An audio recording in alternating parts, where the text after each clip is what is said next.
സുഹൃത്തുക്കളെ നമസ്കാരം. നമ്മൾ പാവം പിടിച്ച ആര്യ രാജേന്ദ്രനെ പറ്റി എന്തെല്ലാം കുറ്റങ്ങളൊക്കെ പറഞ്ഞു. പുള്ളിക്കാരത്തി ചെയ്ത ഒരു നിഷ്കളങ്കയായ ഒരു പെൺകുട്ടിയെ വലിയൊരു പദവിയിൽ ആക്കി അവരെ കൊണ്ട് എന്നാ പറയുന്നത് കുട്ടിക്കരങ്ങനെ കൊണ്ട് ചൊറിയോട് വാരിക്കുന്നു എന്നൊക്കെ പറഞ്ഞവരെ പുള്ളിക്കാരത്തിയെ കൊണ്ടൊക്കെ ചെയ്യിപ്പിച്ചു.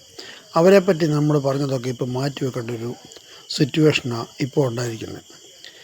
ഇപ്പം ആഗോള അയ്യപ്പ സംഗമം നടത്തിയപ്പം അവിടെ നടന്ന ഈ തട്ടിപ്പും കൊള്ളയൊക്കെ ഇപ്പോൾ വെളി വന്നിരിക്കുക. ഇത് കേട്ടപ്പം ഈ പാവൻ രാജേന്ദ്രൻ ആര്യായെ നമ്മൾ എന്തിനായി കുറ്റം പറഞ്ഞു? അതിനെക്കാട്ടി വരാത്ത ഗാനമേള സംഘത്തിന് പൈസ കിടക്കാനായിട്ട് പിണറായി വിജയന് ലക്ഷങ്ങളുടെ കട്ടിൽ അത് പോട്ടെ, മേടിച്ചതായിരിക്കും, അല്ലെങ്കിൽ പോട്ടെ. അതുപോലെ ടാങ്കികളൊക്കെ മുങ്ങിപ്പോയി. ഇതൊക്കെ നിങ്ങളൊക്കെ കേട്ടത് തന്നെ, ഞാൻ പറയുന്നില്ല. പക്ഷെങ്കിൽ നടക്കാത്ത കാര്യങ്ങൾക്ക് തന്നെ അവിടുന്ന് പൈസ എഴുതി മേടിച്ചിരിക്കുന്നു. അപ്പോൾ ഈ ആര്യരാജേന്ദ്രനാണെങ്കിൽ അവിടെ പൊങ്കാലയ്ക്ക് ഇല്ല, കോവിഡ് കാലത്ത് പൊങ്കാലയൊന്നും ഇല്ല. അത് കാരണം അവിടുത്തെ സദ്യ നടത്തിയതിന് പൈസ, അത് സദ്യ നടത്തിയതിൻ്റെ ക്ലീൻ ചെയ്തതിന് പൈസ എന്നൊക്കെ പറഞ്ഞ് മേടിച്ചു. പുള്ളിക്കാരത്തി ഒരു ചെറിയൊരു ശിശുവാണ്.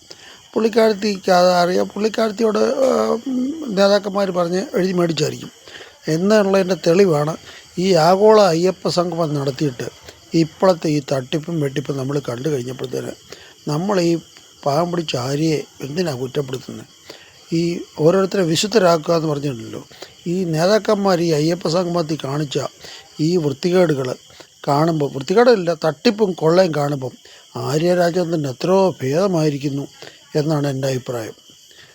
ഇതിനൊരു കുട പിടിക്കുകയല്ല, തെറ്റ് തന്നെയാണ്. എന്നാലും ഒരു പാർട്ടിയിലുള്ള ഒരു വിഭാഗം ആൾക്കാർ എന്തും ചെയ്യാം. ആര്യരാജേന്ദ്രനെ കൊണ്ട് ചെയ്യിപ്പിച്ചിട്ട് അവരെ കുറ്റക്കാരാക്കി മറ്റേ മേളിലിരിക്കുന്നവർക്ക് എന്തും ചെയ്യാം എന്നുള്ളൊരു സിറ്റുവേഷനിലാക്കി ഇപ്പം മാറിക്കൊണ്ടിരിക്കുകയാണ്. ഇത്രയും പറഞ്ഞുകൊണ്ട് ഞാൻ ഉപസംഹരിക്കുന്നു. നന്ദി, നമസ്കാരം, ജയ് ഹിന്ദ്.